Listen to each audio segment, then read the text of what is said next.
There is a moment after the chaos, after the lies, after the emotional devastation, when you wait for something human, a sign of regret, a flicker of remorse. But instead you meet a cold and distant stare. It feels unreal, as if the person before you knows how guilt is supposed to look, but cannot feel it. You keep asking yourself, how can someone cause such deep harm and feel nothing?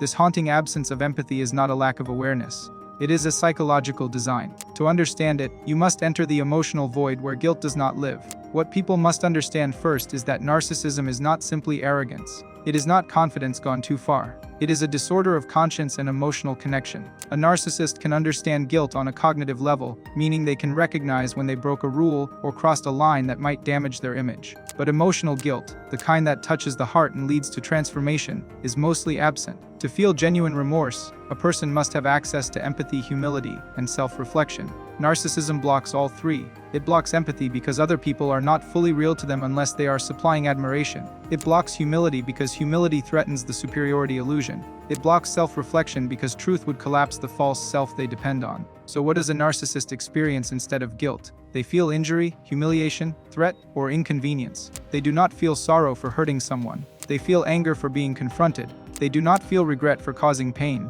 They feel annoyance that the other person is reacting. Their emotional world is centered on self, not connection. This is why narcissistic apologies feel shallow, staged, or strategically timed. They are not born from remorse. They are born from damage control. A narcissist can say the words "I am sorry," but those words serve a function, not a feeling. They use apology as a tool to regain control, to reset the image, or to prevent abandonment. The apology is not an emotional bridge. It is a negotiation. If you forgive them, they regain their power. If you stay angry, they turn you into the villain. It is never about healing the wound. It is about preserving the mask. Healthy guilt connects a person with their conscience. When a non-narcissistic person realizes they cause suffering, something inside them softens. They feel discomfort because the empathy they hold for another creates an emotional echo. That discomfort motivates repair. That is what remorse actually is, an emotional recognition of harm plus a desire to correct it. Narcissists do not move through this emotional process. When they appear sorry, they are not sorry for what they did. They are sorry that they were confronted, exposed, or temporarily deprived of admiration. Now here is a crucial point that many survivors of narcissistic relationships misunderstand. Narcissists can feel shame, but their shame is not healthy. Healthy shame is accountability-based. It says I must fix this to become a better person. Narcissistic shame is annihilation-based. It says I must escape this because it threatens my superiority. When shame is intolerable, remorse cannot grow. So instead of moving inward to reflect, the narcissist moves outward to attack, deflect, or rewrite the situation. Some people believe narcissists do not feel guilt because they are evil, but that is not psychologically accurate. They do not feel guilt because their emotional wiring blocks the ability to recognize another person's humanity as equal to their own. To feel remorse, you must be able to feel with the other person. Narcissists cannot meet others at that level because doing so would require vulnerability.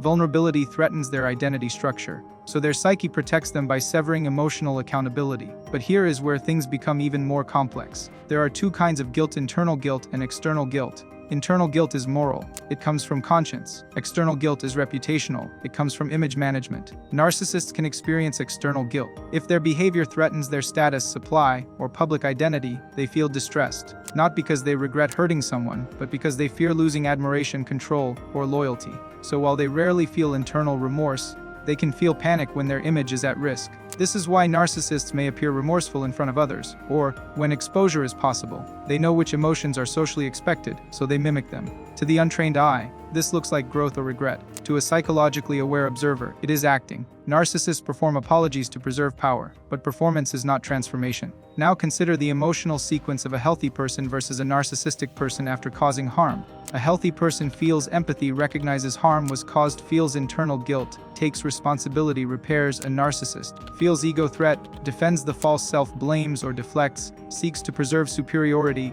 restores image, not relationship. This is why people who bother to confront a narcissist often leave more confused than before. They expect remorse and encounter entitlement. They expect understanding and encounter reversal. The narrative flips. The victim becomes the aggressor. The one seeking honesty becomes the one accused of overreacting. The narcissist must escape guilt at all costs, and they do so by placing it onto the other person. You become the problem so that they can remain perfect. Their ego survives. The relationship does not. But can a narcissist ever feel real remorse? The answer is complicated. They can feel temporary vulnerability when their supply collapses. During these rare moments, when their grandiose illusion is weak and they feel deserted, they may experience something that looks like remorse. But it is not moral remorse. It is panic-based remorse. They fear abandonment more than they fear wrongdoing. So even when they appear broken, the motivation remains self-protection, not empathy. There is a second form of false remorse that often traps survivors future faking. When a narcissist senses they are losing control of the narrative or losing access to you, they can suddenly become reflective, emotional, or apologetic. They may say they now understand.